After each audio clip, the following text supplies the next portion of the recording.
Hola, ¿cómo están? En nuestro resumen semanal, referido en este caso en la semana finalizada el 9 de junio de 2017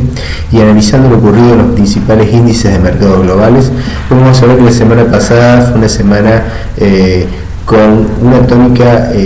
básicamente de caída de valores de índices, donde las principales caídas estuvieron en el caso de Merval Buenos Aires con una caída con un poco más del 4%, seguido por el Nasdaq Composite con 1,55%, mientras que en el caso de las subas estuvieron nuevamente focalizadas en el índice Dow Jones de Estados Unidos, el índice Russell 2000, índice de pequeñas y medianas empresas de los Estados Unidos con 1,16 y el índice Hang Seng con una suba del 0,41%.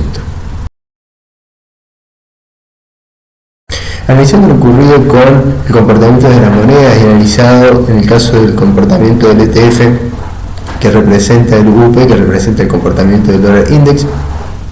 como podemos ver en el gráfico superior izquierdo vemos que esta velita blanca nos está mostrando que tuvo una reacción positiva el dólar respecto a las monedas, y creo que la principal variable fueron las elecciones legislativas en Gran Bretaña, mejor dicho en Inglaterra, y lo que significó el cambio de estructuras de poder dentro del Parlamento británico, y esto lo que puede significar sus consecuencias de Gran Bretaña en una salida ordenada del euro, lo que significó entonces que el euro tuvo una caída en relación al dólar, hubo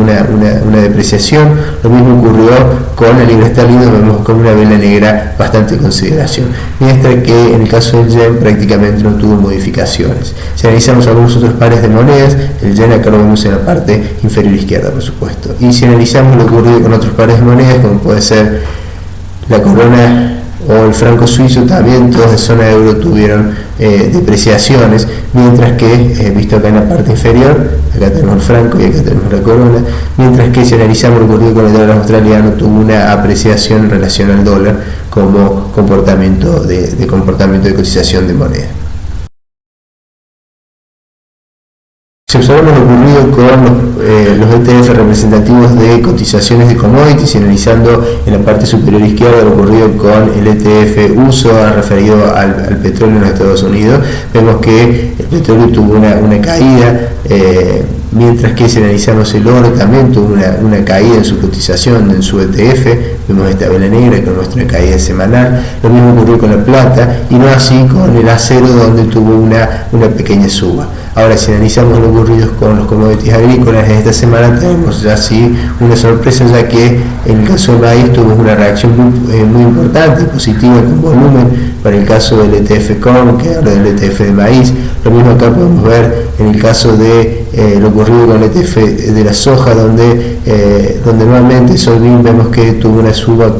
con volumen, y lo mismo ocurrió con el caso del trigo. Entonces lo que podemos ver es que en esta semana en la cual el euro es el que se debilita, o sea, todas las monedas de la zona euro se debilitan, el petróleo absorbe cierta incertidumbre en cuanto a su valor, igual que los metales, siendo los commodities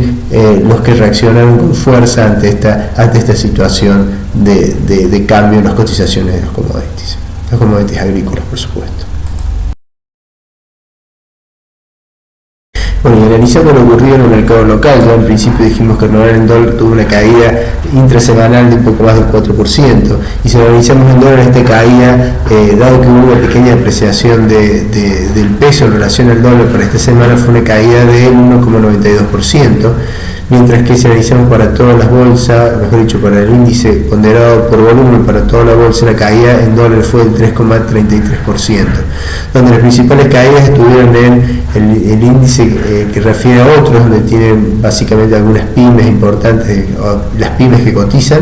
mientras que también estuvo el sector financiero con una caída del 6,14% como importante, la generación de energía de casi el 7% y la distribución de energía del 5,05%, mientras que el sector inmobiliario la caída fue de 4,64%. En todo esto acá, básicamente el único sector en el cual no tuvo una caída semanal, tuvo una suba en dólar, fue el sector de electrodomésticos, de equipamiento para el hogar, donde la suba fue del 1,16%. Se analizaron los ocurridos con algunas de las variables financieras de consideración.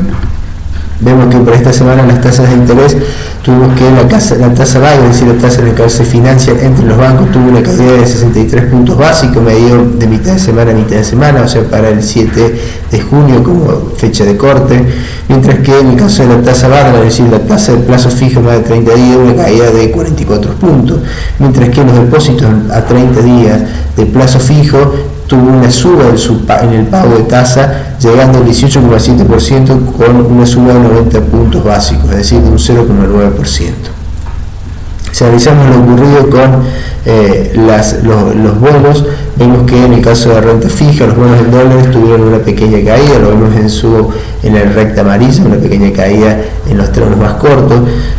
mientras que si analizamos lo ocurrido con los bonos Donald Link, tuvieron una pequeña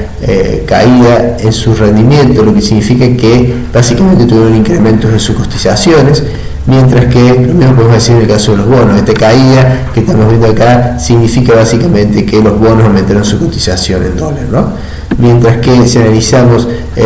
lo ocurrido con los bonos en peso, prácticamente siguen sin cambio, aunque también una leve mejoría en los tramos más cortos, quizás con expectativas de caídas en las tasas de interés en pesos para los próximos meses, algo que básicamente en las últimas semanas no se veía modificación importante en los bonos en pesos, y en el caso de los bonos MASER sí podemos ver de que si se espera una caída en la inflación, estos bonos se ven afectados y por lo tanto esta cotización de estos bonos se vio reducida y por lo tanto los rendimientos exigidos se incrementaron. Bueno, esto básicamente para esta semana lo que ocurrido, una semana donde en realidad los factores externos como puede ser la situación europea nos pueden estar afectando, y donde nuevamente empieza a jugar la definición si Argentina tiene posibilidades para el año que viene de ingresar a ser un país emergente y dejar de ser un país de frontera, y esto es lo que puede implicar en las cotizaciones, donde acá tenemos básicamente quienes esperan de que se haga una toma de ganancia de consideración, mientras que otros hablan de que esto puede significar una nueva onda de incremento de cotizaciones para los activos locales. Bueno, que tengan una excelente semana, nos estaremos viendo la semana próxima.